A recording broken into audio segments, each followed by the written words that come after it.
সবাইকে স্বাগত জানাচ্ছি। আমি ফিরোজ তোহা। শুরুতেই সংবাদ শিরোনাম জানিয়ে দেব এই মুহূর্তে হাতে পাওয়া সর্বশেষ গুরুত্বপূর্ণ আপডেট আন্তর্জাতিক সংবাদ। শুরুতেই জানাবো ইরান যুক্তরাষ্ট্র যুদ্ধ, ট্রাম্পের দাবি আলোচনা চলছে, কিন্তু বাঘাই বলছে ভিন্ন কথা। আসলে যা হচ্ছে, হরমুজ প্রণালীতে জাহাজ চলাচল স্বাভাবিক করতে আলোচনা প্রায় শেষ এবং সিদ্ধান্ত গ্রহণের চূড়ান্ত পর্যায়ে রয়েছে। এক্ষেত্রে সিদ্ধান্ত নেবে একমাত্র ইরান এবং ওমান। হরমুজের তৃতীয় কোনো পক্ষের অবস্থান ইরান কখনোই মেনে নেবে না। এই জলপথ দিয়ে ইরান ওমান এমন একটি প্রস্তাবিত চুক্তি নিয়ে আলোচনা করছে যা বাস্তবায়িত হলে হরমুজের উপর ইরানের নিয়ন্ত্রণ প্রতিষ্ঠা হতে পারে। এবারে জানাবো লেবাননে একদিনে ১১৩ ক্ষেপণাস্ত্র নিক্ষেপ করল ইসরায়েল।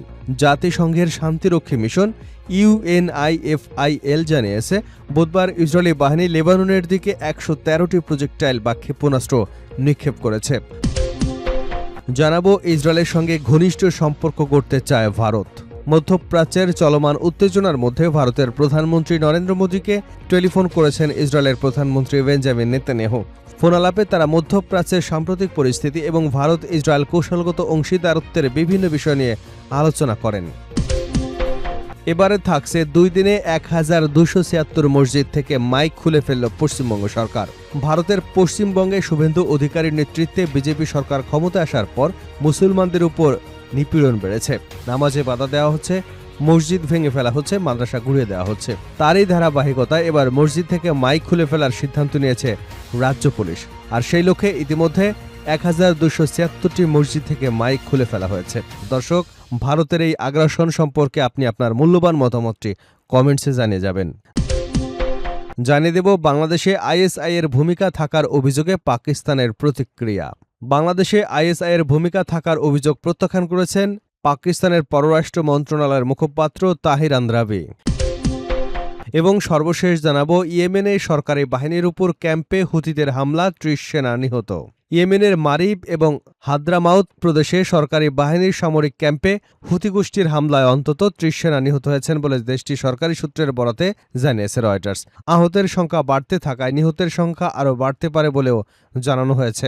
এতক্ষণ শুনছিলেন সংবাদ শিরোনাম, এবার থাকছে পুরো সংবাদ। দর্শক, অনুরোধ থাকবে ভিডিওতে একটি লাইক দিন, কমেন্টস করে জানিয়ে দিন এই ভিডিও সম্পর্কে আপনার মূল্যবান মতামত। আর ইরান ইসরায়েল ফিলিস্তিনি যুক্তরাষ্ট্র যুদ্ধে আপনি যদি মুসলিমদের সাপোর্ট করে থাকেন তাহলে চ্যানেলটি সাবস্ক্রাইব করে বেল আইকনটি বাজিয়ে রাখুন। ইরান যুক্তরাষ্ট্র যুদ্ধ, ট্রাম্পের দাবি আলোচনা চলছে, কিন্তু বাঘাই বলছেন ভিন্ন কথা। আসলে যা চলছে, হরমুজ প্রণালীতে জাহাজ চলাচল স্বাভাবিক করতে আলোচনা প্রায় শেষ এবং সিদ্ধান্ত গ্রহণের চূড়ান্ত পর্যায়ে রয়েছে। এক্ষেত্রে সিদ্ধান্ত নেবে ইরান এবং ওমান। হরমুজের তৃতীয় কোনো পক্ষের হস্তক্ষেপ ইরান মেনে নেবে না। এই জলপথ দিয়ে ইরান ওমান এমন একটি প্রস্তাবিত চুক্তি নিয়ে আলোচনা করছে যা বাস্তবায়িত হলে হরমুজের উপর ইরানের নিয়ন্ত্রণ প্রতিষ্ঠিত হতে পারে।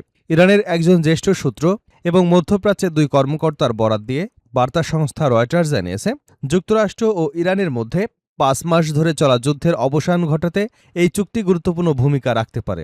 এটি বাস্তবায়িত হলে আঞ্চলিক শক্তির ভারসাম্যে ইরানের পক্ষে বড় ধরনের পরিবর্তন আসবে। শনিবার নিজের সামাজিক যোগাযোগ মাধ্যম ট্রুথ সোশ্যালে ট্রাম্প লিখেছেন, ইরান এবং মধ্যপ্রাচ্যের অন্যান্য দেশ একটি চুক্তি চূড়ান্ত করবার জন্য অতিরিক্ত সময় চেয়েছে। তাই তিনি ইরানের জ্বালানি স্থাপনার উপর সর্বাত্মক হামলা বন্ধ রেখেছেন।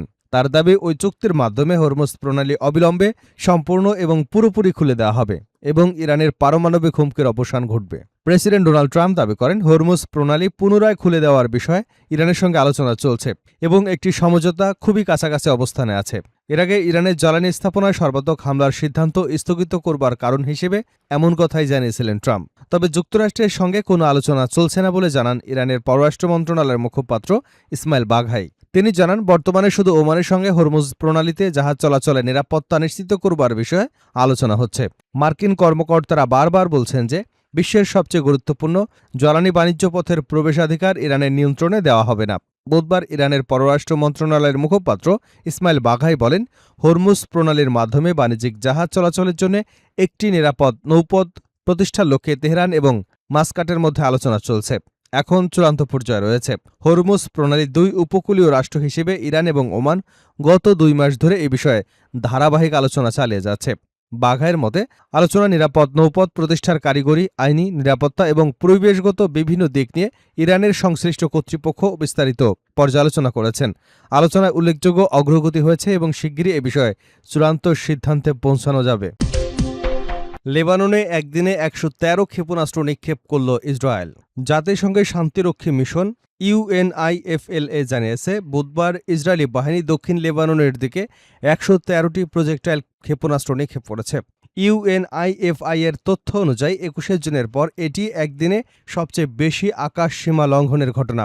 ২৬ জুন দুপক্ষের মধ্যে হওয়া পাইলট জন প্রত্যাহার চুক্তির আগের দিনগুলোর পর এবারই প্রথম এত বড় মাত্রার হামলা চালানো হয়েছে। সাম্প্রতিক সময়ে এই হামলাকে সীমান্ত এলাকায় উত্তেজনা বৃদ্ধির নতুন ইঙ্গিত হিসেবে দেখা হচ্ছে। এতে দক্ষিণ লেবাননের নিরাপত্তা পরিস্থিতি আরও উদ্বেগজনক হয়ে উঠেছে। এদিকে ইসরায়েলের তেল আবিবের কাছে অবস্থিত বেন গুরিয়ন আন্তর্জাতিক বিমানবন্দর থেকে যুক্তরাষ্ট্রের সামরিক বাহিনী তাদের কিছু আকাশে জ্বালানি সরবরাহকারী বিমান সরিয়ে নিতে শুরু করেছে। ইসরায়েলের চ্যানেল 12-এর প্রতিবেদনে বলা হয়েছে, ভ্রমণে ব্যস্ত মৌসুমে বিমানবন্দরের স্বাভাবিক কার্যক্রম নিশ্চিত করতে পরিবহন মন্ত্রী মিরি গেভে নিরাপত্তা কর্মকর্তাদের এসব বিমান অন্যত্র সরিয়ে নেবার আহ্বান জানিয়েছেন। এরপরই এই পদক্ষেপ নেওয়া হয়েছে। প্রতিবেদন অনুযায়ী যুক্তরাষ্ট্র ইসরায়েল ইরান বিরোধী সামরিক অভিযান শুরু হবার পর ২৮ ফেব্রুয়ারি থেকে এসব রিফুয়েলিং বিমান বেন গুরিয়ন বিমানবন্দরে অবস্থান করছিল। তবে সেখানে ঠিক কতটি বিমান মোতায়েন ছিল বা সেগুলো কোথায় স্থানান্তর করা হচ্ছে তা জানা যায়নি। এর আগে বেসামরিক বিমান চলাচলে এসব সামরিক বিমানের প্রভাব নিয়ে ইসরায়েলে আলোচনা ও সমালোচনা দেখা দিয়েছিল। ইসরায়েলের সঙ্গে ঘনিষ্ঠ সম্পর্ক গড়তে চায় ভারত। মধ্যপ্রাচ্যের চলমান উত্তেজনার মধ্যে ভারতের প্রধানমন্ত্রী নরেন্দ্র মোদীকে টেলিফোন করেছেন ইসরায়েলের প্রধানমন্ত্রী বেঞ্জামিন নেতানিয়াহু। ফোনালাপে তারা মধ্যপ্রাচ্যের সাম্প্রতিক পরিস্থিতি এবং ভারতের ইসরায়েল কৌশলগত অংশীদারত্বের বিভিন্ন বিষয় নিয়ে আলোচনা করেন। বৃহস্পতিবার ফোনালাপের পর সামাজিক যোগাযোগ মাধ্যম এক্সে দেওয়া এক পোস্টে মোদি জানিয়েছেন, দুই নেতা ভারত এবং ইসরায়েল বিশেষ করে কৌশলগত অংশীদারিত্বের বিভিন্ন বিষয়ে অগ্রগতি পর্যালোচনা করেছেন এবং পশ্চিম এশিয়ার বর্তমান পরিস্থিতি নিয়ে মতবিনিময় করেছেন। ভারতের প্রধানমন্ত্রীর কার্যালয় এক বিবৃতিতে জানিয়েছে, ফোনালাপের দুই শীর্ষ নেতা দ্বিপাক্ষিক সম্পর্কের অগ্রগতিতে সন্তোষ প্রকাশ করেন। পাশাপাশি পারস্পরিক স্বার্থে বিভিন্ন খাতে সহযোগিতা আরও জোরদার এবং কৌশলগত সম্পর্ককে নতুন উচ্চতায় নেওয়ার বিষয়ে অঙ্গীকার পুনর্ব্যক্ত করেন।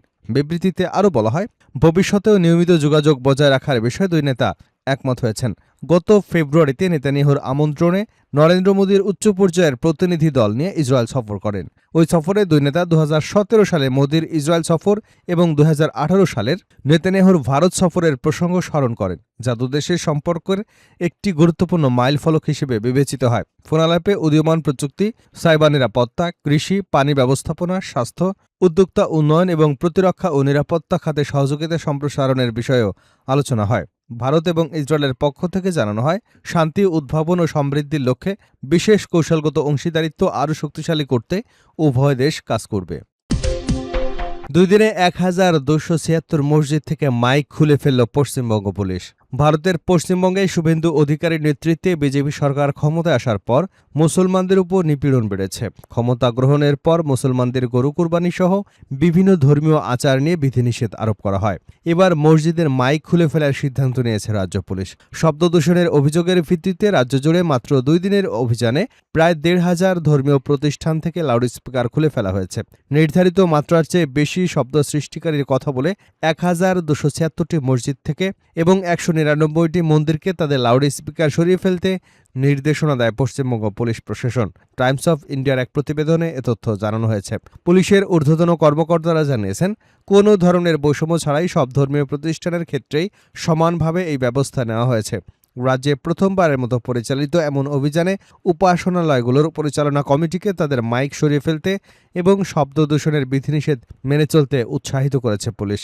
অন্যদিকে এই অভিযানের বিষয়ে বেশ কয়েকটি মসজিদ ও মন্দিরের কমিটির প্রতিনিধিরা সংবাদ মাধ্যমকে জানিয়েছেন, স্থানীয় পুলিশ প্রশাসনের পক্ষ থেকে তাদেরকে শুধু মৌখিকভাবে লাউডস্পিকার সরিয়ে ফেলতে নির্দেশনা দেওয়া হয়েছে। এর জন্য প্রশাসন থেকে তাদের কাছে কোনো লিখিত নির্দেশনা পাঠানো হয়নি।